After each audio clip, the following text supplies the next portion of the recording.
इस वीडियो में हम सीखेंगे कि डाया कास्टिंग डाई डिज़ाइन करते समय प्लंजर डाया को कैसे कैलकुलेट करते हैं और सही प्लंजर डाया कैलकुलेट करना इतना इम्पोर्टेंट क्यों है। हम एक एग्जाम्पल वैल्यू का यूज़ करके इसे डिटेल में समझेंगे।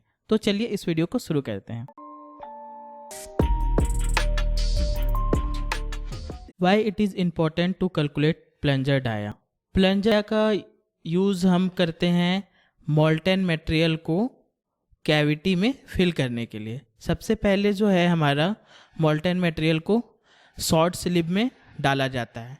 तो शॉर्ट स्लीव में मोल्टेन मटेरियल के परसेंटेज को हम फिल रेशियो कहते हैं। प्लंजर डाया को कैलकुलेट करना इसलिए इम्पोर्टेंट है ताकि हम डिज़ायर्ड फिल रेशियो अचीव कर सकें, जो कि हम रिकमेंडेड है 30 से 40% for a good quality part. Fill ratio से जो है बहुत सारी चीज़ें डिपेंड होती है। इस पे मैंने एक वीडियो बनाया था इंजेक्शन फेज़ के ऊपर, first phase, second injection phase, third phase में इंजेक्शन प्रोसेस में क्या क्या होता है। तो इसमें मैंने डिटेल में बताया है कि यदि फिल रेशियो हमारा कम हो तो क्या होगा और ज़्यादा हो तो क्या होगा। बेसिकली फिल रेशियो का इफ़ेक्ट हमारे जो मशीन है उस पे भी पड़ता है, प्रेशर पे, कास्टिंग के क्वालिटी पे भी पड़ता है, और इसका जो इफ़ेक्ट है वो प्लंजर पे भी पड़ता है। प्लंजर फंसने के चांसेस होते हैं या ज़्यादा प्रेशर पड़ता है, इस तरह। इसलिए हमारा जो fill ratio, right fill ratio को अचीव करना इम्पोर्टेंट है। उसके लिए हमें जो है प्लंजर डाया कैलकुलेट करना ज़रूरी है। यहाँ हम PQ स्क्वायर डायग्राम की हेल्प से यह समझ सकते हैं कि प्लंजर का डाया PQ स्क्वायर डायग्राम के मैक्सिमम परफॉर्मेंस लाइन को कैसे इफेक्ट करता है।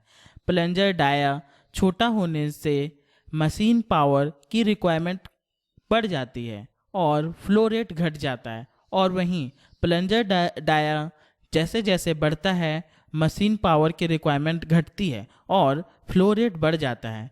PQ स्क्वायर डायग्राम में मैक्सिमम परफॉर्मेंस लाइन क्रिएट करने में प्लंजर साइज का एक इम्पॉर्टेंट रोल है। हमारे द्वारा क्रिएट किए गई मैक्सिमम परफॉर्मेंस लाइन से हमारा जो है ऑपरेशनल विंडो बनता है, हम प्रोसेस विंडो भी कहते हैं। हमारा जो गेट एरिया है वो प्रोसेस विंडो के अंदर आना चाहिए। मैंने PQ स्क्वायर डायग्राम को फुल्ली एक्सप्लेन करते हुए एक वीडियो बनाया है, आप हमारे चैनल पे देख सकते हैं। यदि आप चाहते हैं कि हम PQ स्क्वायर डायग्राम पे एक एग्जांपल वैल्यू लेके वीडियो बनाएं तो आप कमेंट कर सकते हैं। प्लंजर डाया कैलकुलेट करने के दो मेथड को हम इस वीडियो में समझेंगे। हम पहले समझते हैं कि फर्स्ट ऑप्शन के अकॉर्डिंग प्लंजर डाया कैसे कैलकुलेट करते हैं। प्लंजर डाया कैलकुलेट करने के लिए पहले हमें शॉर्ट वॉल्यूम निकालना होगा विदाउट विस्किट, क्योंकि अभी हमें नहीं पता कि प्लंजर का डायमीटर क्या है, इसलिए हमें ये भी नहीं पता है कि बिस्किट का डायमीटर क्या होगा। हमें कास्टिंग का वेट पता है जो कि 468 ग्राम है, और हमें 2 कैविटी डाई डिज़ाइन करना है, तो टोटल कास्टिंग वेट हमारा 936 ग्राम हो जाता है। हम रनर प्लस ओवरफ्लो का वेट 40% ऑफ कंपोनेंट वेट मान लेते हैं, जो कि हो जाता है 374.4 ग्राम। इस तरह हमारा total weight of shot without biscuit हो जाता है 1310.4 ग्राम।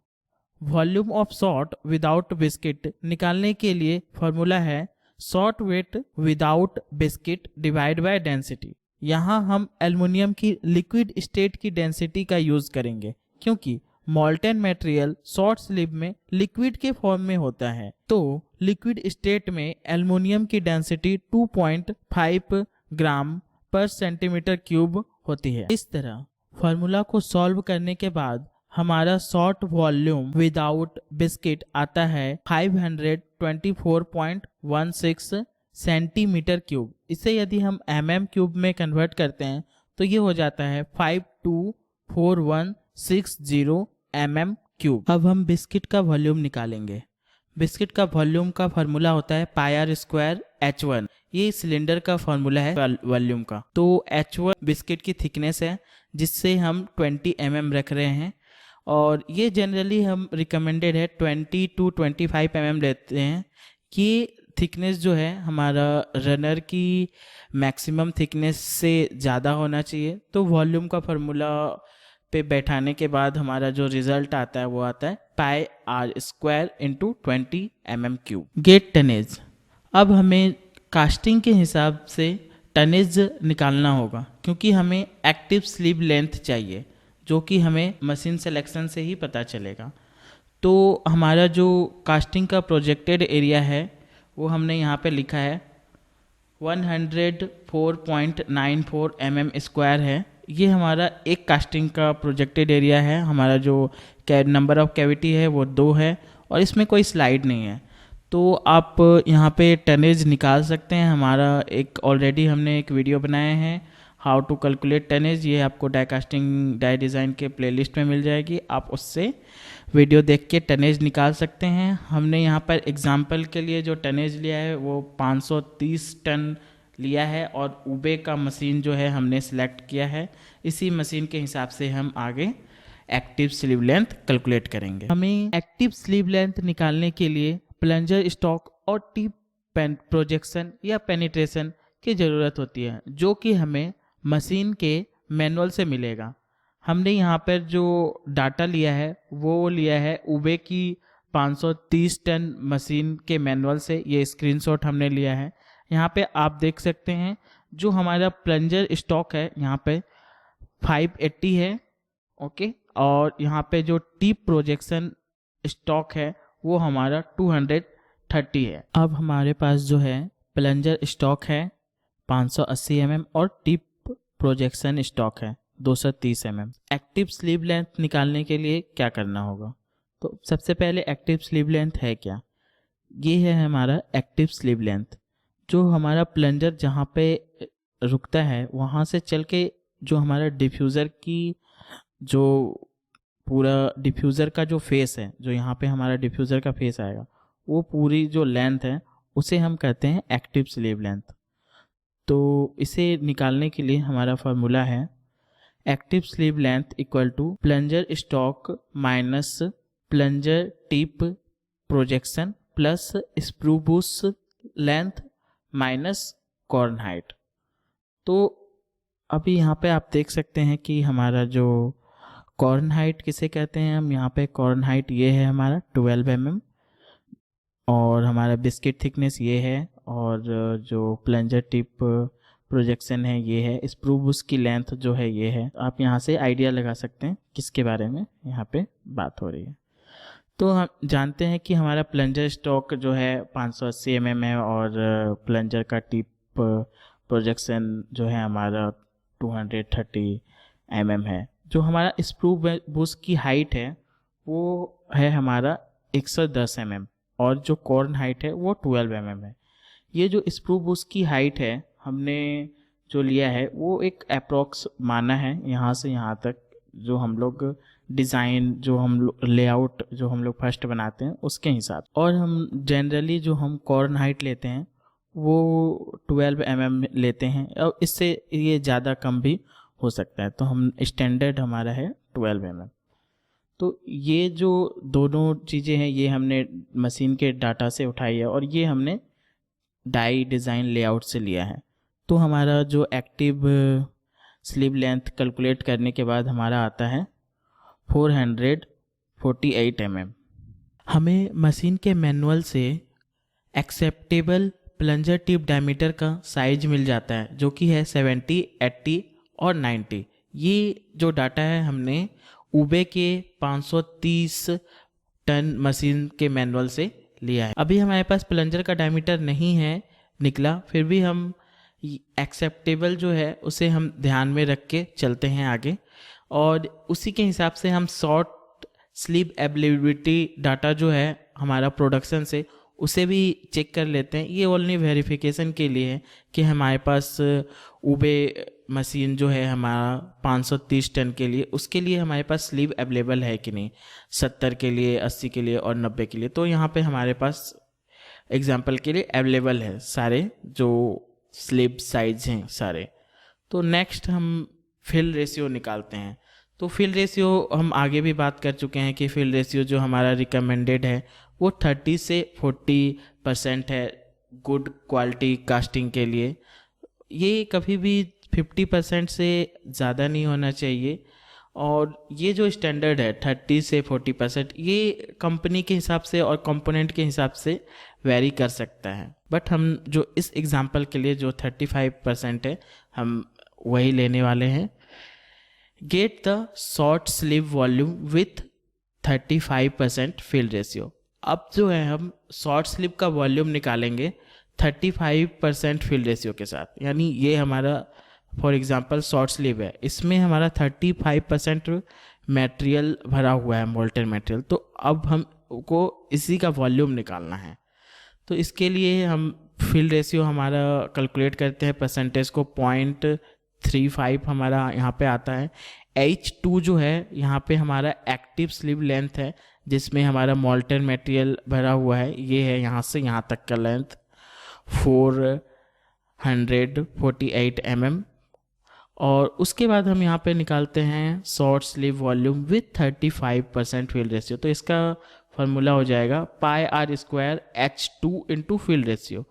यहाँ पे जो H2 है ये हमारा एक्टिव स्लीव लेंथ है, तो उसे इक्वेशन को सॉल्व करने के बाद ये हमारा रिजल्ट आता है।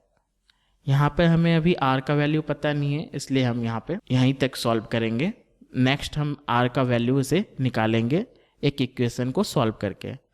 तो हमारा वो इक्वेशन है टोटल शॉर्ट वेट वॉल्यूम, या हम उसे कह सकते हैं वॉल्यूम ऑफ पोर्ड वाला, equal to the short sleeve volume with 35% fill ratio.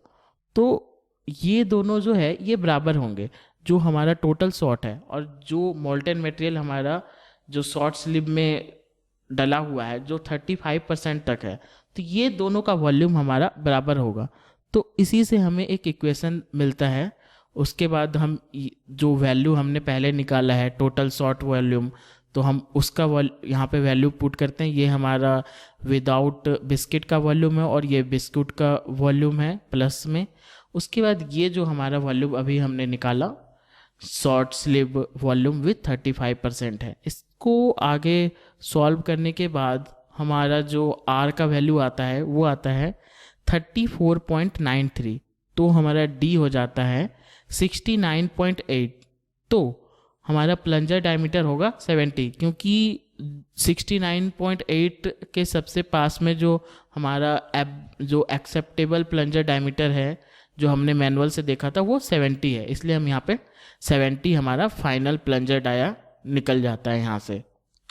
उसके बाद हम इसे क्रॉस चेक करते हैं, क्योंकि यहाँ पे जो है 69.8 आता है हमारा डायमीटर, उसके हिसाब से हमारा 35% फिल रेशियो आता है। बट यदि हम 70 डाया लेते हैं तो हमारा फिल रेशियो क्या होगा, ये बस ओनली चेकिंग के लिए हम यहाँ पे कर रहे हैं। तो यहाँ पे टोटल जो हमारा वॉल्यूम है ये हमें पता है कि हमने ये निकाल रखा है। हमारे यहाँ पे हमने शॉर्ट वॉल्यूम जो निकाला था विदाउट बिस्किट, तो ये है प्लस बिस्किट का वॉल्यूम। अब हमें R का वैल्यू पता है क्योंकि हमने डायमीटर हमारा निकल गया है 70, तो उसके हिसाब से हम यहाँ पे R का वैल्यू 35 लेते हैं। उसके बाद पुट करने के बाद हमारा टोटल वॉल्यूम ये आ जाता है 601090 mm3। तो ये हमारा आ गया short volume according to plunger dia of 70। Next अब हम निकालते हैं कि शॉर्ट स्लीव का वॉल्यूम क्या होगा प्लंजर डाया 70 के हिसाब से, क्योंकि अब हमें पूरा पता है प्लंजर डायमीटर। प्लंजर का एरिया निकालते हैं सबसे पहले। प्लंजर एरिया हमारा हो जाएगा πr²। तो अब हमें पाई का 3.14 और R² हमें पता है। इसे फर्दर सॉल्व करने के बाद हमारा वैल्यू आता है 3846.5 mm²। उसके बाद यदि हम शॉर्ट स्लीव वॉल्यूम निकालें तो उसका फार्मूला है plunger area into active sleeve length. Active sleeve length हम आगे निकाल चुके हैं जो 448 mm है। तो इसे आगे सॉल्व करने के बाद हमारा ये वैल्यू आ जाता है 1723232 mm³। तो ये हमारा जो है शॉर्ट स्लीव का वॉल्यूम है। अब हम आगे निकालते हैं fill ratio according to selected plunger diameter 70। तो अब हम फिल रेशियो निकालेंगे एग्जैक्ट वाला। स्लीव का वॉल्यूम पता है, शॉर्ट का वॉल्यूम पता है। उसके बाद हम यदि इसको सॉल्व करते हैं तो फिल रेशियो का फार्मूला यहाँ पे हमें पता है, फिल रेशियो का फार्मूला है short volume divide bye sleeve volume into 100। तो इसे आगे सॉल्व करने के बाद हमारा जो एग्जैक्ट फिल रेशियो आता है 34.88 आता है डाया 70 के हिसाब से। तो ये हमारा एक्सेप्टेबल है, क्योंकि हमारा जो स्टैंडर्ड हम यूज़ कर रहे हैं वो 30 to 40 के अंदर है। तो ये हमारा जो वैल्यू है वो 30 to 40 के अंदर आ रही है। नेक्स्ट जो हमारा सेकेंड ऑप्शन है जिससे हम प्लंजर डायमीटर निकाल सकते हैं, उसके बारे में बात कर लेते हैं। इसके लिए भी हमें सबसे पहले जो कास्टिंग वेट है वो हमें पता है, नंबर ऑफ कैविटी हमें पता है, तो जिससे हमारा टोटल कास्टिंग वेट यहाँ पे आ जाता है 936 ग्राम। इसमें क्या करते हैं कि हम जो है runner plus gate, biscuit, overflow, weight, ये सब को एज्यूम कर लेते हैं 50%। पिछली एग्जाम्पल में हमने बिस्किट को नहीं एज्यूम किया था, बिस्किट का वॉल्यूम हमने अलग से निकाला था, बट हम यहाँ पे ऐसा नहीं करते हैं, यहाँ पर हम 50% एज्यूम कर लेते हैं टोटल। तो हमारा टोटल शॉर्ट वेट इसके हिसाब से कैलकुलेट हो जाता है, जो कि है 1404 ग्राम। नेक्स्ट क्या करेंगे, हम वॉल्यूम ऑफ पोर्ड अलॉय निकालेंगे, क्योंकि ये तो हमारा वेट है, तो डेंसिटी हमारा यहाँ पे है 2.5 ग्राम सेंटीमीटर क्यूब, क्योंकि ये लिक्विड स्टेट में है। लिक्विड स्टेट में ही मोल्टेन मटेरियल को डाला जाता है, इसलिए हम लिक्विड स्टेट की ही डेंसिटी यूज़ करते हैं हर बार। तो यहाँ पे वॉल्यूम ऑफ पोर्ड अलॉय निकलता है। वॉल्यूम ऑफ पोर्ड अलॉय का फार्मूला है complete short weight divide by density. तो इसको आगे सॉल्व करने के बाद हमारा आता है 561.6 सेंटीमीटर क्यूब, और यदि इसे हम mm में कन्वर्ट करें तो ये आ जाता है 561600 mm cube. Get 100% sleeve volume. Sleeve volume का फार्मूला है short volume divide by fill ratio into 100। तो हम जानते हैं कि यहाँ पे हमारा शॉर्ट वॉल्यूम जो है हमने पहले ही निकाल लिया है, और हमें पता है फिल रेशियो क्या है, तो हमारा यहाँ पे स्लीव वॉल्यूम हमें पता चल जाता है। तो हमारा स्लीव वॉल्यूम ये आ गया 1604571.42 mm क्यूब। अब हमें निकालना क्या है, प्लंजर डाया। तो इसके हिसाब से जो स्लीव डाया या प्लंजर डाया वो दोनों इक्वली होते हैं। तो स्लीव डाया निकालने का फार्मूला है root under sleeve volume into 4 divide by pi into L. तो यहाँ पे हम आगे वैल्यू पुट करते हैं। हमने स्लीव का 100% फिल रेशियो के साथ जो वॉल्यूम है वो निकाल लिया है, उसको इंटू 4। इसको आगे सॉल्व करने के बाद जो हमारा स्लीव डायमीटर है वो आता है 67.54। तो ये भी हमारा जो है ये 70 के अप्रोक्स है। ये थोड़ा अप्रोक्स वैल्यू आई क्योंकि हमने टोटल जो है 50% मान लिया था, बिस्किट का अलग से हमने वॉल्यूम नहीं निकाला। हम इससे भी प्लंजर डायमीटर निकाल सकते हैं, जो कि 70 हमारा इस वाले से भी निकला है। तो क्योंकि हम जानते हैं कि हमारा 530 टन में जो एक्सेप्टेबल प्लंजर डायमीटर है वो 70, 80 और 90 डाया का है, तो हम यहाँ पे 70 सेलेक्ट करेंगे। जो बेसिक आइडिया है कि इंक्रीज और डिक्रीज फिल रेशियो को हम कैसे कर सकते हैं यदि हमारा थोड़ा सा कम या ज़्यादा है। तो बेसिक आइडिया ये है कि इंक्रीज यदि हमको फिल रेशियो करना है तो हमें प्लंजर जो डायमीटर है उसको रिड्यूस करना पड़ेगा और एक्टिव स्लीव लेंथ को रिड्यूस करना होगा। तो एक्टिव स्लीव लेंथ रिड्यूस कैसे होगा, उसको रिड्यूस करने के लिए हमें कॉर्न हाइट जो है उसे इंक्रीज करनी पड़ेगी, या हमें जो स्प्रू बूस्ट लेंथ है उसे डिक्रीज़ करनी पड़ेगी। और यदि हमें फिल रेशियो डिक्रीज़ करना है तो हमें जो प्लंजर डायमीटर है उसको इंक्रीज़ करना पड़ेगा और एक्टिव स्लीव लेंथ को इंक्रीज़ करना होगा। तो एक्टिव स्लीव लेंथ को इंक्रीज़ करने के लिए हमें क्या करना होगा, जो कॉर्न हाइट है उसे डिक्रीज़ करना होगा, उसे कम लेना पड़ेगा, और जो स्प्रू बूस्ट का लेंथ है उसको इंक्रीज करना होगा। इस वीडियो के स्पॉन्सर हैं die casting die design formula e book. इस पीडीएफ में मैंने सारे फार्मूला ऐड किए हैं जो भी हमने न्यू डाई डिज़ाइन प्रोसेस में यूज़ किए। ये मिनी नोटबुक है जिसे आप कभी भी यूज़ कर सकते हैं। इसमें हमने tonnage, gate area, gate thickness, runner cross section, runner thickness, runner width और ऐसे बहुत सारे फार्मूला ऐड किए हैं।